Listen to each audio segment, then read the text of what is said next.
Fala galera, hoje a gente vai fazer o estudo de Atos, capítulo 23. Eu sou André Maldonado e esse é o canal do JC na Veia.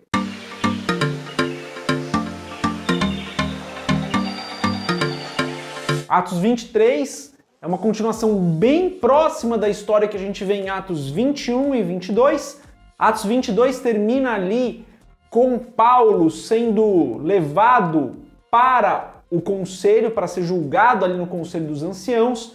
E aí começa Atos 23 com o discurso de Paulo, da defesa de Paulo ali perante os anciãos. Esse é o contexto de Atos 23, é o que a gente vai ver nesse capítulo, tem bastante coisa para a gente aprender. Mas antes da gente continuar nesse vídeo, se você não é inscrito ou se você ainda não é inscrito no canal, se inscreve, deixe seu curtir e compartilhe esse vídeo com outras pessoas que estão querendo estudar ou que já estão estudando o livro de Atos. Bom, logo depois, no dia seguinte daquela confusão que começa ali fora do templo, né? Começa no templo, Paulo é arrastado para fora do templo no capítulo 21.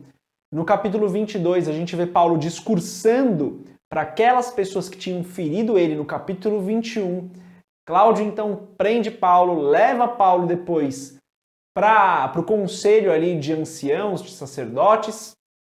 E aqui é o capítulo 23, onde a gente vê Paulo falando sobre isso. Logo no comecinho do capítulo já tem uma confusão entre Paulo e o sumo sacerdote Ananias.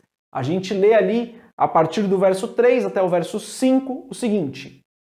Então, Paulo lhe disse, Deus te ferirá a parede branqueada. Tu estás aqui assentado para julgar-me conforme a lei, e contra a lei me mandas ferir? E os que ali estavam disseram, injurias o sumo sacerdote de Deus? E Paulo disse, não sabia, irmãos, que era o sumo sacerdote, porque está escrito, não dirás mal do príncipe do teu povo. O contexto aqui rapidamente é que Paulo começa a falar e o sumo sacerdote Ananias já manda que ferissem Paulo na boca. Alguém vai lá e fere a Paulo e Paulo daí dá essa resposta atravessada aqui para o sumo sacerdote. E aqui, gente, não tem uma certeza do porquê Paulo falou dessa maneira com o sumo sacerdote. Você vai ver um monte de gente dando das interpretações mais diversas sobre essa passagem. Vai ter gente que falou que Paulo mentiu, dizendo que não sabia que era o sumo sacerdote. Vai ter gente falando que a visão de Paulo não era boa e esse era o espinho na carne de Paulo. E daí Paulo não enxergou que era um sumo sacerdote. Vai ter gente falando que Paulo não sabia que ele era o sumo sacerdote realmente, porque realmente mudava muito quem era o sumo sacerdote ali. Mas vai ter gente falando que Paulo não sabia. Então, assim, tem uma série de interpretações diferentes. O fato é que a palavra não deixa claro por que Paulo se dirigiu dessa maneira ao sumo sacerdote. Então, creio eu que se a palavra não deixou claro, se a gente não tem nenhuma interpretação que parece fazer um pouco mais de sentido, isso não é tão importante. E isso já nos ensina bastante, né? Se na palavra tem algo que não está tão claro assim, a gente precisa tomar muito cuidado ao defender uma determinada interpretação. Eu poderia muito bem vir aqui no vídeo e defender veementemente aquilo que eu acredito que foi a intenção de Paulo. Mas a palavra não deixa isso claro. E por mais que eu dê argumentos, vão ser argumentos ali baseados em poucas coisas. Enfim, o fato é que a gente não tem certeza do porquê Paulo falou assim. Isso já nos ensina que a gente tem que tomar cuidado com algumas posições bíblicas que a gente tem, que a gente leva como se fosse uma certeza e não necessariamente é uma certeza. Então, muito cuidado com interpretações que você ouve na internet ou até mesmo com interpretações que você mesmo faz da palavra sem ter certeza daquilo. Se a gente não tem certeza, provavelmente não é tão importante o porquê. O fato é que Paulo aqui se dirige de uma maneira um pouco mais ríspida contra o sumo sacerdote, é avisado de que aquele é o sumo sacerdote, então ele se desculpa. O que eu aprendo aqui, gente, é que a gente tem que respeitar as pessoas independente de quem elas sejam.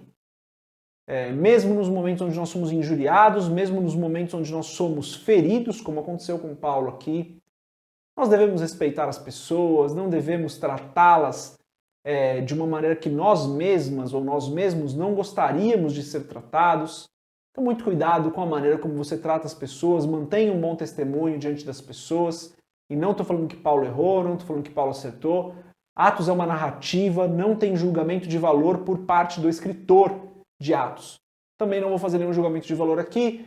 O que eu aprendo só é que nós devemos respeitar todas as pessoas, principalmente aquelas que são autoridades.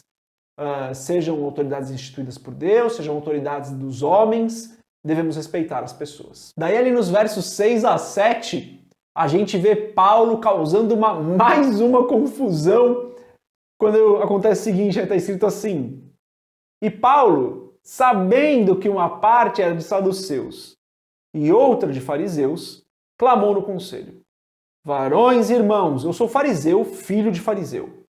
No tocante à esperança e ressurreição dos mortos sou julgado. E havendo dito isso, houve dissensão entre os fariseus e saduceus e a multidão se dividiu. Paulo conhecia bem o contexto ali, né? Conhecia as pessoas, sabia que os saduceus não acreditavam em ressurreição, sabia que os fariseus acreditavam em ressurreição. Paulo era fariseu, então ele reforça isso: olha, gente, eu sou fariseu, se conectando ali com os outros fariseus. E em relação à ressurreição é que eu sou julgado. Então se levanta uma confusão, os fariseus começam a falar que Paulo não tinha culpa de nada, os saduceus falam, não, ele é culpado, e a confusão que era contra Paulo fica de um grupo contra outro grupo. Já falamos disso, né? Deus vai usar tudo que nós temos, inclusive o conhecimento ali do contexto, como usou aqui com Paulo. Nessa situação, então, Cláudio é obrigado a levar Paulo de volta preso, tirar Paulo ali daquele contexto, para que nada de ruim acontecesse, para que o alvoroço não ficasse ainda maior. E Paulo aí dando trabalho para Cláudio mais uma vez. Cláudio, o tribuno, né, tira ele dali então e leva ele de volta preso.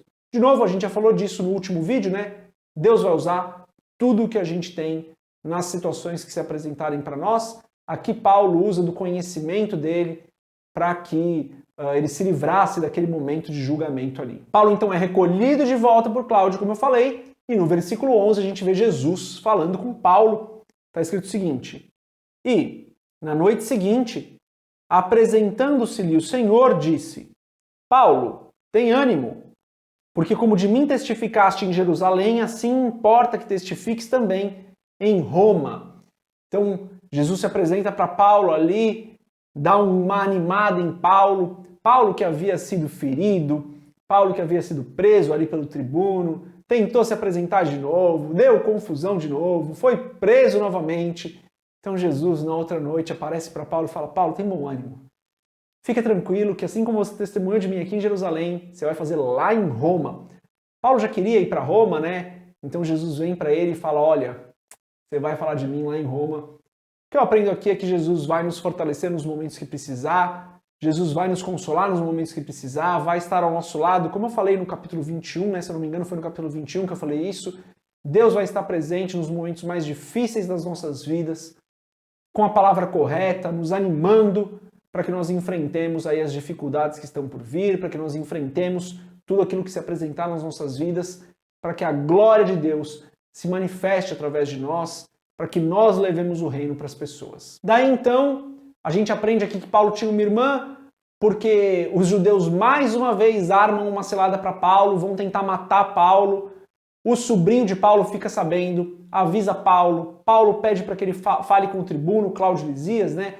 O menino vai lá, fala com Cláudio. Cláudio então destaca uma grande quantidade de soldados para levar Paulo até Cesareia para Félix. Félix ali, o governador da região na época, e o julgamento dele aconteceria então lá com Félix, que estaria mais preparado para esse tipo de situação, aparentemente pelo menos estaria mais preparado para esse tipo de situação.